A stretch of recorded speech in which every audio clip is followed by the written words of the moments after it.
Hi, Erwin Ellman, NDP candidate, Don Valley West. Well, election day is upon us.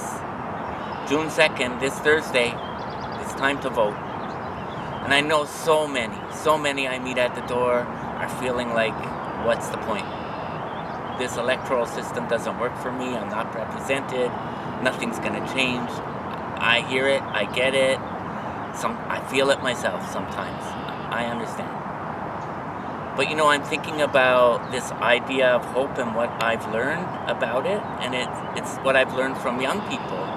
Traveling across the province for 12 years, listening to young people at every corner, and I witnessed them finding the courage to hope. This idea that they believed that they could overcome what was in front of them. Sometimes they tell me they had no choice, but they did it. They found hope to try.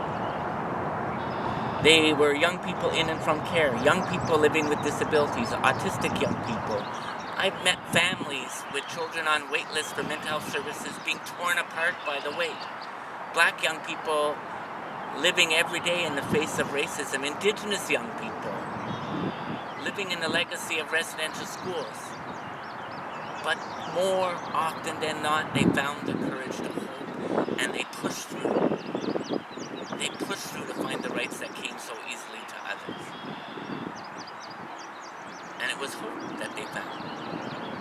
And I thought, well, if those young people can hope, surely the rest of us can too. So I challenge the sometimes up to 50% of people who don't vote.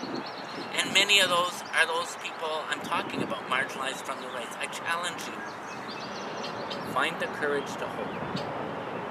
Vote. Vote.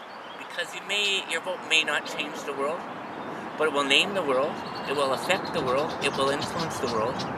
And more than that, the other thing young people taught me is that action is the antidote to despair. This Thursday, vote.